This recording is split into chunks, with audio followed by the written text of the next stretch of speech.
My dear little kitties, today we're going to talk about Dana Borisova. Let's go over her psychological profile. What do we like or dislike about her? By the way, make sure to write about this in the comments. In general, what do you think of her image and persona, so to speak, and how much does it resonate with you? Because she usually annoys people who are similar to her. There's a socialite who walks around, remind me, what's her name? The one with the white wig. And she's always yelling something and arguing with her daughter. She was expelled from school, just so you know. They just kicked her out, said, take her away, we don't need this. That never happened. Monsters in our school. She was stealing from the teacher since she was 6. And she lives in Rublovka, and she shows off, we're so rich. Alyona, her name is Alyona. And they are constantly arguing with this Dana Borisova because there is a very strong resemblance. Yes, in this kind of cold doll-like quality. I wrote to her in direct messages. She did it herself. You have to take responsibility for your words, for what you say. Think a little, the number.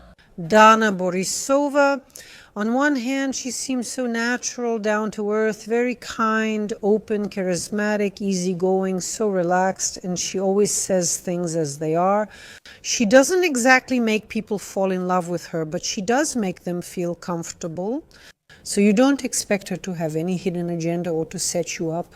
Although for addicts, that's pretty common when they're using, but we'll still separate her as a sober person from who she is when she's using. Because after all, those are really two different sides of her. Back then, I was completely unformed. I was a big child for a very long time. And when I was using, I was basically a child. I was always the one who felt bad, both physically, and everyone around me was to blame. And it was exactly... Everyone had to feel sorry for me and help me. For what? And everyone had to feel sorry for me. And constant manipulation. I was endlessly stuck in self-pity. At the same time, I feel in her an absolute doll-like coldness, some kind of numbness, that monotonous childlike voice. It's not even monotonous, but it also has those... She has bipolar affective personality disorder, was diagnosed by psychiatrists long ago, knows it well and manages it with mood stabilizers.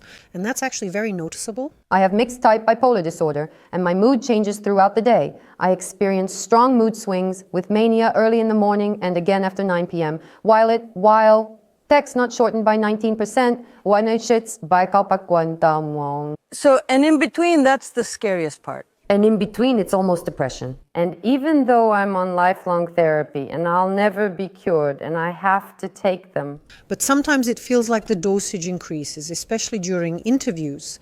So there's still this anxiety. It stirs up some worry. Yes, maybe brings up some not so pleasant emotions.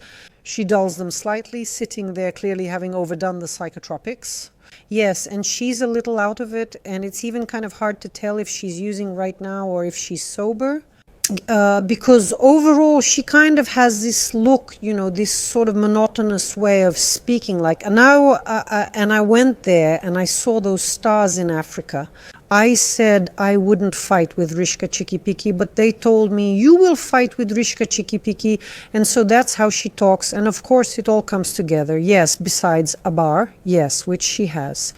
A common affective personality disorder involves a patient experiencing months of depression, then smoothly shifting into mania when everything feels joyful and the world seems bright and colorful. When you can give away money, you can engage in promiscuous, endless and chaotic sexual relationships, and you can easily get into escort work. I had a past in escort work. It's easy money, really. It seems like, well, you come, you put up with it, you close your eyes, everything happens, you get your money, and it's good money. And giving away your things, rewriting your inheritance. Willing to give money to anyone, even her last wardrobe. Kissing and hugging in the yard with whoever is sweeping. I get terrified. What have I done? I become extremely productive. Lack of sleep. They only sleep about 3 hours a day, and it's really like that. Actually, they love it. And this is mania. Now everyone with bipolar disorder loves their mania. But at the same time, you have to understand that there is a very harsh price to pay, and that price is a prolonged, severe depression when you don't want to see anything, and the world seems to be in black and gray tones. Sometimes I have a second personality, but this personality doesn't even hurry to leave the house. It's hard to pick up the phone. You want to hide, and you even start having suicidal thoughts. And often patients with bipolar affective disorder actually do end up in very unpleasant situations and may end their lives by suicide. Well, in general, it's all very sad, so I want everyone with bipolar disorder who is listening to me right now to know that if you feel some strange mood swings or some kind of odd cycles, I strongly recommend that you see a psychiatrist. There's nothing terrible about that. You'll be prescribed mood stabilizers which help balance your emotions. You won't experience depression or mania and will return to your normal self. By the way, all of you with bipolar disorder, please write to me if you're currently taking mood stabilizers and how you're feeling. Please share in the comments. But at the same time, we still see these somewhat hysterical traits, this need to always be the center of attention, right? She takes it very hard when her ratings drop or when people forget about her. I love it when the ratings are high. You know what I love most in the world? When people call me and say, wow, the ratings were amazing, it turned out so great. That's why she's such a queen of scandals, even though she doesn't really like them deep down. It's not a very comfortable environment for her, right? So she actually tries, if you pay attention. Like she'll say, no, glucose is good. Maybe she's just really tired. Maybe she's sick. She saw that the person wasn't quite themselves. But what exactly happened to her? She could have just as easily caught a cold in that state. With all her might. No, they're good. Somehow, very diplomatically, she tries to avoid any kind of confrontation. Before I became a star, I went to school. And right after finishing school, I became a star. Respected. And what did you have to go through to become a star? Through she? Via MGU's journalism department. At the same time, there is still a need. And she understands perfectly well that the easiest way to always be at the peak of fame is through scandal. And the scandal is with this daughter, yes, who doesn't look like her at all, but has an almost identical voice. If you close your eyes, you can't tell if it's Dana Borisova or her daughter speaking. I have a flat butt like my mom. In fact, I always complimented her saying, I really like your flat butt, but I didn't like it in myself. I really like the daughter, and I like Danachka too. I really like both of them. Overall, they're quite pretty girls. And the relationship between them is not just like mother and daughter, but more like mother-friend. She's my best friend, and I'm her best friend. We're good, we're in harmony, we understand each other, but lately I've been constantly hearing complaints that I'm your mom and you're my daughter. Was it Polina who said that? Yes. And why does she feel that way? Well, she guides me in life. She sees some of my actions from the outside, maybe. At the same time, we are absolutely equals. On one hand, it seems great. You could even envy it. But they're currently in some conflict. Of course, they'll make up. Where else would they go? And but on the other hand, this whole best friend thing is actually a very dangerous moment, because then the daughter sort of loses her mom. She already has plenty of friends. A mother acting like a best friend actually violates important personal boundaries. We should be interested, we as mothers should be interested in our daughter's health. We should be interested in her studies. We should be interested in her emotional state. We're not friends, we're mothers, and that's important to understand. We have a certain hierarchy, we have a certain level of respect. If, for example, if she can say any swear words to her friend, a mother shouldn't say them. A mother is presented and perceived as someone, well, she's on a kind of pedestal, She's your mother. She gave birth to you and is irreplaceable. Friends can be many. Right, I have a wonderful video on this topic. You can watch it. Why can't you be friends with your own children? You should never be friends with them. It's a violation of boundaries. In a way, you're stealing their mother from them. Maybe at some stage it might seem like an illusion. How great, we're friends, but that's not the direction you should be moving in. Yes, not that way, so that's how it is. And the saddest part is that the daughter inherited bipolar affective disorder from her mother as well. I almost went through with it in the school bathroom. As a result, I was admitted to a psychiatric clinic for a month. I believe that was my bipolar disorder. I just didn't know what was happening to me. And both of them, of course, have tendencies to inflict various kinds of self-harm. If you pay attention, my daughter used to visit Alyona Blin. Yes, Polina and her arms were just covered in razor cuts. Yes, that's self-harm. It's like an inability to feel alive, to transfer their inner emotional pain into physical pain. to shift their focus because it's easier to endure physical pain, right? And this attempt, yes, to numb some kind of emotion. And it's a very, very, very difficult state because it happened to Dana. For example, after the age of 30, when Dana had a child, yes, that became a trigger and provoked this condition. Yes, definitely not before 30. I remember it was around the army store days. I was normal then. It all began when I had my daughter at 30. Of course, it was there in its early stages, meaning it was genetically determined. It was just lying dormant, waiting for its time. Childbirth can really be a trigger for it. By the way, that's also true for schizophrenia. Of course, I'm not trying to scare anyone. Childbirth is just hard. It's not that simple, so it's important to consider and understand this. So what else do we want to say? I'm kind of jumping around a bit. I'll pause on some things.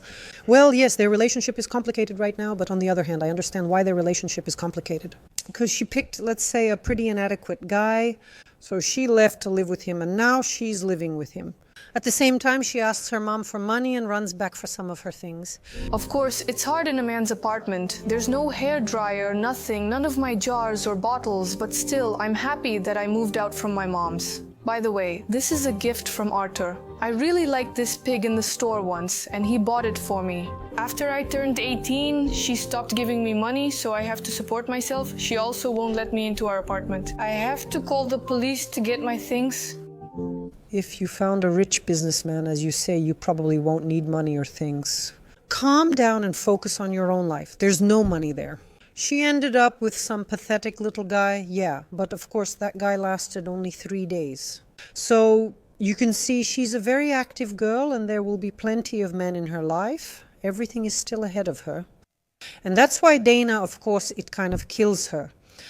Because in a way she's going through a long, drawn-out period without any personal relationships right now. She doesn't have a man, and it's like she's slowly becoming an old maid. Because she has this kind of phobia. I mean, she's already a bit afraid of the world of men when she's sober. To be honest, I don't even know what to do with them when I'm sober. Most of your relationships happened while you were under the influence? Well, of course, when I was using, my relationships were always not sober, pretty much most of my life. And now, well, I'm sober, yes, I can talk, joke around, have a sense of humor. But going further than that, honestly, I'm not really interested and I don't really want to. It's like she can easily accept them when she's using. But when she got on this sober path, this sober position, it's hard for her to build these relationships. She guards her heart and is very sensitive. Why does she use? She can't handle her emotions. In general, addicts are extremely sensitive people. They're so hypersensitive, they can't handle any difficulties, so they instantly escape into using. It could be alcohol, it could be some pills, it's drugs and so on, right? So to numb it, not to live through it. Well, it's impossible to stay in that state. And it's like you become some kind of hostage. In order to live a normal, fulfilling life, you have to use. To go on this broadcast and be brave, it feels like you have to use again. And it's like this endless cycle, right? Well, she spent, I think, 6 months in rehab, and she's grateful to Andrei Malakhov, who saved her. So my mom reached out to Andrei Malakhov's show, and So is this all real? Yes, they came to my house, took me away when I was in a bad state, and told me that I needed to go to Thailand to host some kind of show there. Well, Andrei really helped me a lot, of course. They paid this Sabai 1 million rubles, but he paid for my flight out of his own pocket. And that's why I couldn't really let anyone down. And I ended up staying for 8 months myself, even though the program was supposed to be 6. So in what way are we paying tribute to Dana Borisova? That she, unlike so many others, for example, people with addictions, admits about herself, yes, I am addicted, I need help, help me. This is important. If you're struggling with addiction and listening now, remember, admitting your addiction is already halfway to recovery. That's already 50% of your chance to recover, and that you will get help if you approach your loved ones, your friends, and say that you want to get treatment, that you want to go to rehab. I want to go to detox. to a rehab center. I want to cleanse my blood. I want to start a new life. When you ask people for this, they always support you. Not when you ask, give me money, give me money, give me money, give me money for another dose, but when you truly want this treatment with all your heart. And of course, unlike, for example, Glucosa, who doesn't admit her addiction, or, for example, Anastasia Volochkova. I'm fine. I'm doing well. Half the country is drinking some cheap moonshine, just the cheapest stuff, but Volochkova, with a glass of expensive Prosecco and fresh strawberries, that's an alcoholic. But by the way, Volochkova, I have to say yes, our drunkard, she's a drunkard. A drunkard. You remember? Alcoholism, what's the difference? Someone goes on a binge. A drunkard can drink daily and still work. An alcoholic can't spend 3 hours every single day on point in a ballet studio. Can't do it. It's impossible. So in our case, she's more of a drunkard than an alcoholic like Volochkova, but she absolutely refuses to admit it.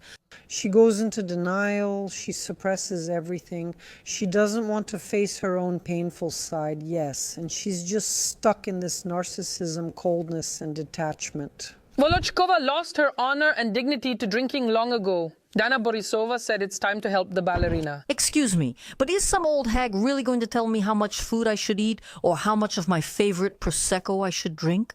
Now, Danachka, she's great. She clearly states that, yes, there is a problem. Please help, kind people. And Andrei Malakov responded to this request.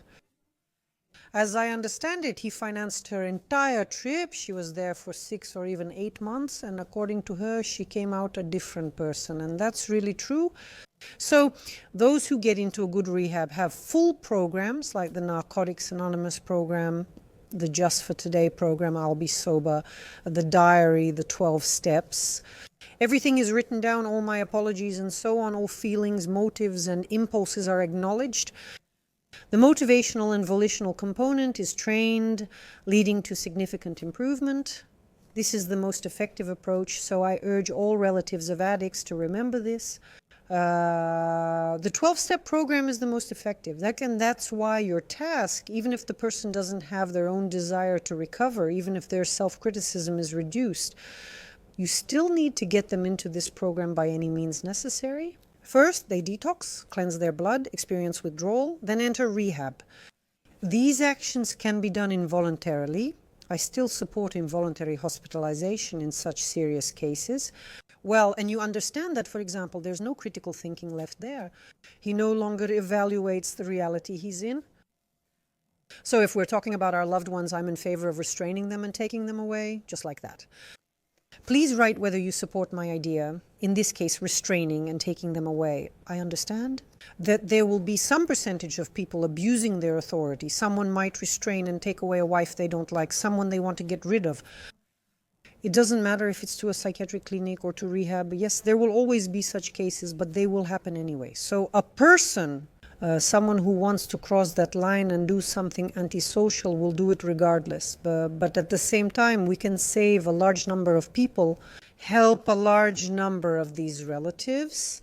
Yes, like a mother who is suffering, a wife who can't get through to her husband, and so on. That's why this is a very painful issue. And still, I vote for not waiting until an addict who doesn't want treatment dies from an overdose. Not to wait for him to be so scared of hepatitis and human immunodeficiency virus, and when he's already covered in sores and can't think straight anymore. Not to wait for that. But in time, while it's still possible, yes, to restrain him and take him to rehab. I'm in favor of restraining and taking them away. Write in the comments how you feel about involuntary treatment. Getting back to Danochka, let's return to a very important topic that we strayed from a bit. Her appearance. I wouldn't say she has serious dysmorphophobia or dysmorphomania. No, it's more like a wild fear of aging, because overall she loves herself, she likes herself. She fully understands that she's a beautiful girl. I'm afraid of losing my looks. I'm afraid of looking like an older woman. I'm afraid that my views will change, that I'll start to grumble all the time. But this fear of aging, that I'll get older and older and older, that she obsessively uses the services of cosmetologists. And recently she had plastic surgery. It's still hard to assess the results, mainly because she gained weight. And that's highly discouraged before plastic surgery. Before plastic surgery, ideally, it's actually better to be slim, to lose weight. Well, she was always slim, but she gained some weight, right? And so she went for this plastic surgery while overweight. Well, okay, fine. We'll see what the results will be in a year. We'll evaluate. Yeah, it's hard to say right now. But at least all the cosmetic procedures were really good. The only thing is, you look and see, yeah, she's overdoing it. Her face looks a bit lifeless now, like, you know, something a bit puffy, over-injected. But this looks great. I mean, she's already 49 years old, right? But at 49, she sometimes looks 20. But she only looks 20 because her attitude is extremely childish. This sometimes also happens to pedophile victims. Maybe it's just my imagination now, but there might have been episodes of pedophilia, because when a girl is raped or molested, she gets stuck at that doll-like age. And that's her. When you look at her, she seems mentally ill. She's a bit crazy and strange, right? And there's something about her in those childlike eyes, and that's because she got stuck. Because trauma always gets encapsulated and stuck in that time back then. And so a person ends up, it's like a person falls into a kind of gap from which they can't get out. That's it, they're stuck in it. So, for example, if rape happens at a very early age, it can result in the breasts not developing, amenorrhea, and no periods. It's kind of a child's voice. And you realize, by the way, there's a lot of victimhood in her. As if, I don't really remember any particularly abusive relationships, but it's like she could end up in one. I mean, there's some kind of vulnerability in her. That's why she fears these men and keeps her distance. Even in general, her relationships have always been casual. So basically, she gave birth to a girl, her little daughter. Then I think there was another husband, and that's it. And then she somehow, well, that's how she keeps them together. Because she can't build relationships with men. I haven't had a man for many years, although honestly I don't care if men find me interesting or not. The main thing is that right now they aren't interesting to me. They're just not that interesting. They start taking advantage of her and walk all over her. It's hard for her, yeah, it's hard for her to say no. Yeah, she's kind of elusive, you know, kind of self-sacrificing. And of course, that's noticeable. So if you look at this kind of thing like a sort of numbness, detachment, kind of out of it, childishness, she will always, well, in most cases, have this frozen appearance. A person always remains kind of, she always seems to be 20. She's 50 now, but she's 20. But by what means, right? Do we want things like that? Do we want this?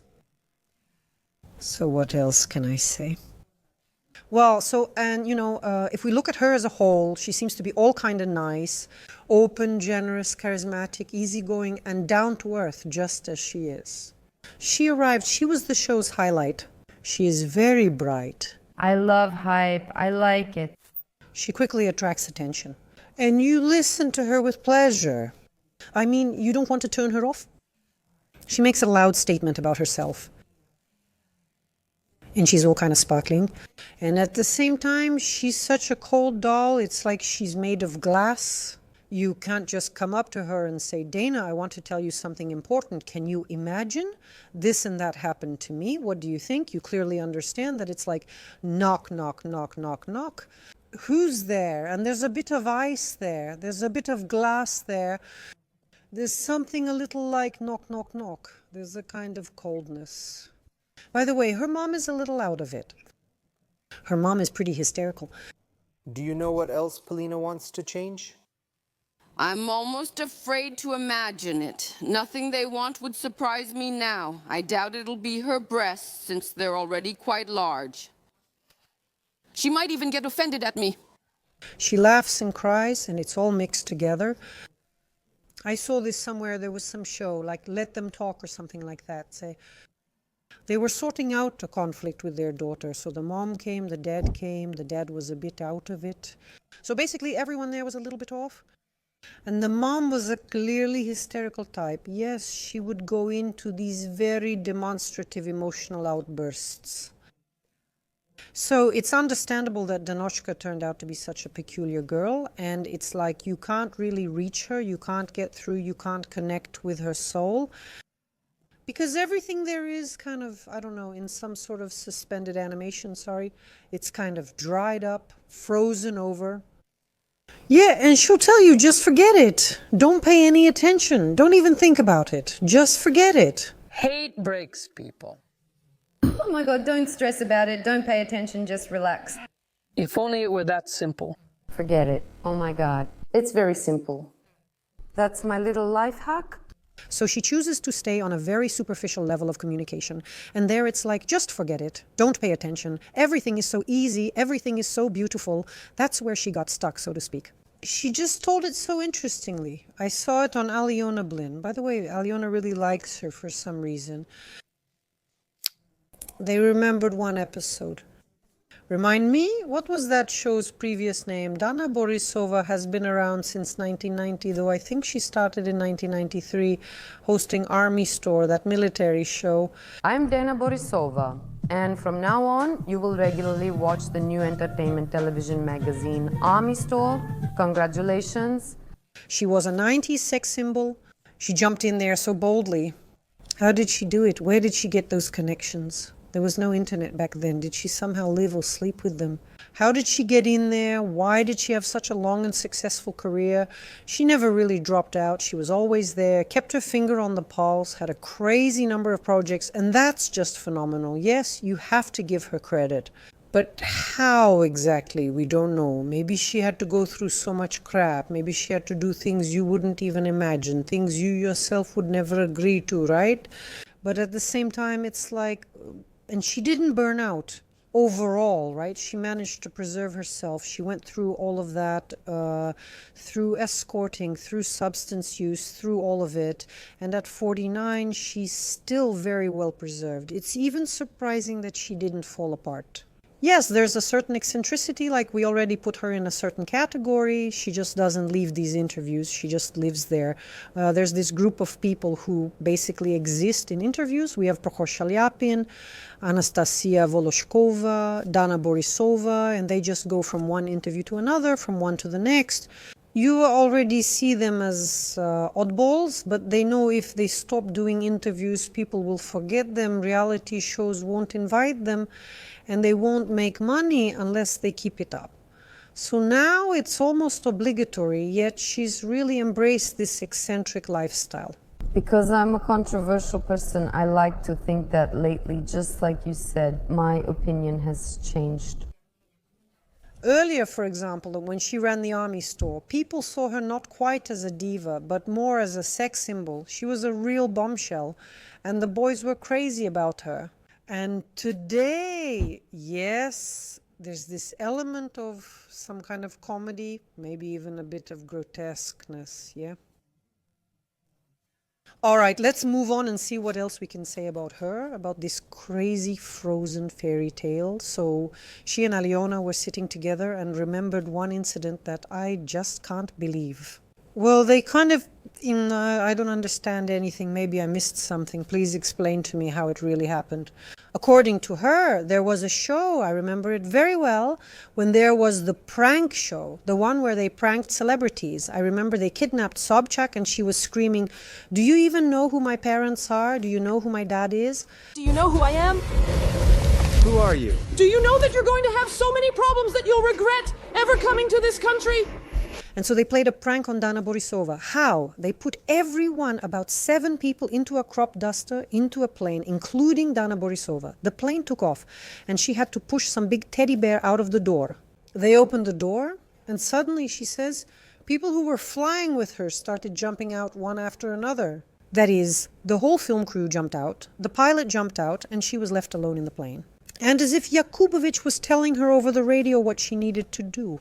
Come over there, take the control stick, turn it left, right, and he was remotely guiding her on how to land the plane. She went through all that stress, but landed the plane completely on her own. Am I right in understanding that you were left to your own devices there? Yes.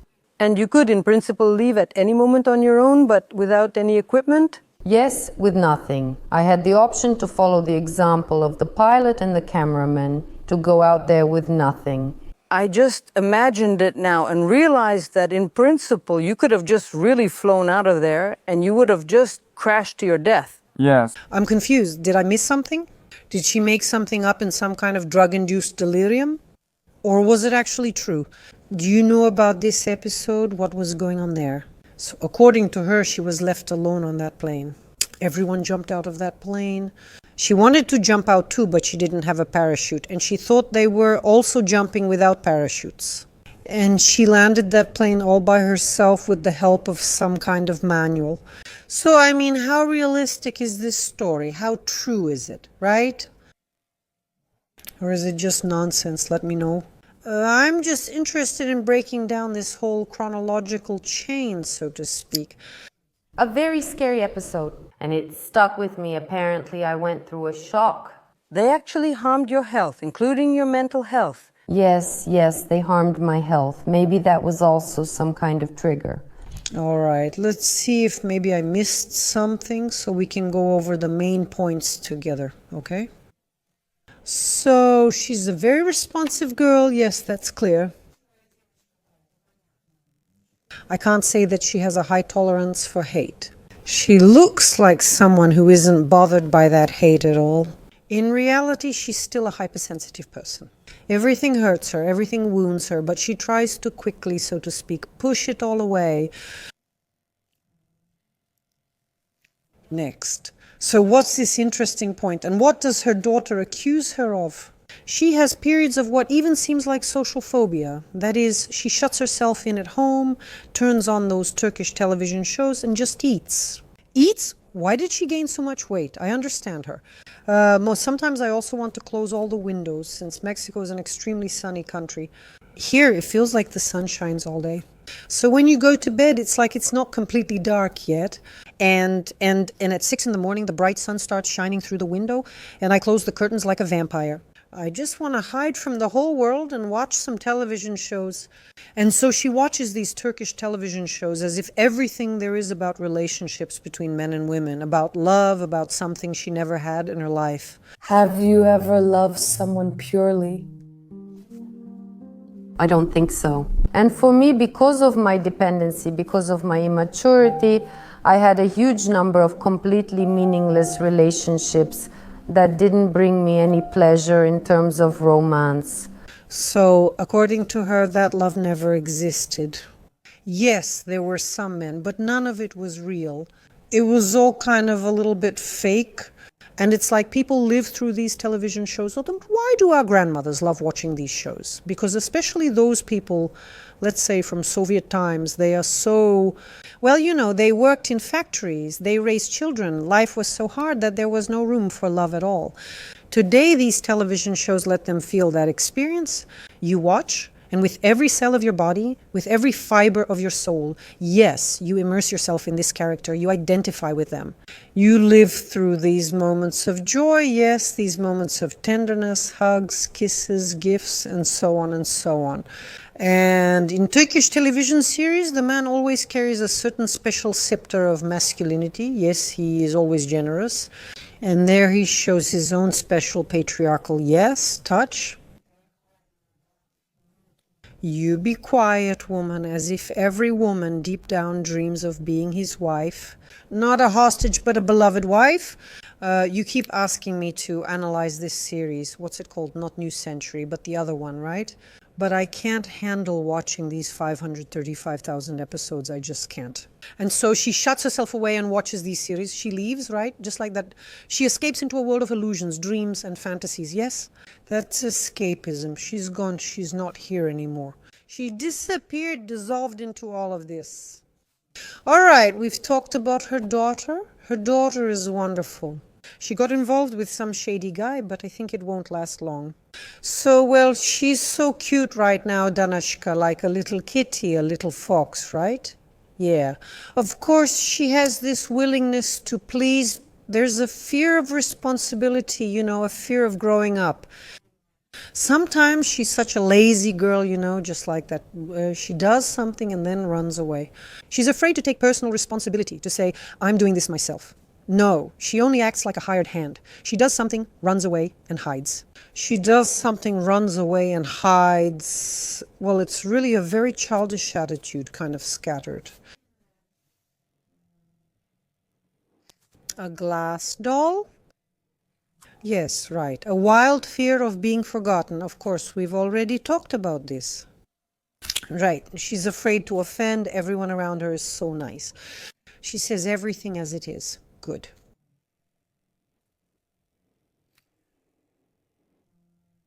All right, sweeties, please write. By the way, her sense of humor is great. She's so quick-witted you can't stump her. She reacts quickly somehow, despite this sort of slowness, like she might have had a head injury. I mean, if someone told me this girl fell, for example, she was snowboarding. There was a bald hill, no snow, just ice. She didn't wear a helmet, hit her head hard, had a head injury there. They did surgery, protected everything, cleaned it up. And maybe that's why she has this kind of dull, monotone speech. Yes, sometimes it happens, something like that. As if the person even has a slight intellectual disability. That's it. That happens sometimes. Well, I don't know if she had any injuries. I can't say for sure. So that's the kind of character she is. Actually, she's quite interesting, my kitties. Write what you think about her. What do you think in general, and how do you feel about her? Which other stars would you like to discuss?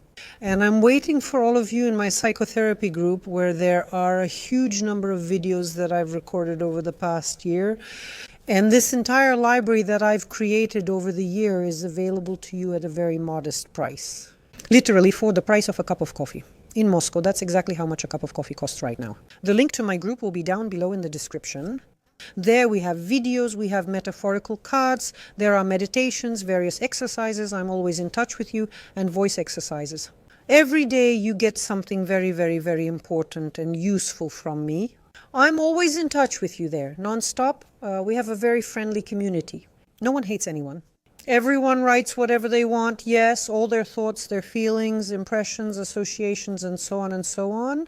It's a full-fledged psychotherapy group with interesting training. Every 2 weeks we cover some new topic. It's never too late to join us. It's just a subscription that you can unsubscribe from at any time if you want. The link is in the description below. See you next time, my kitties.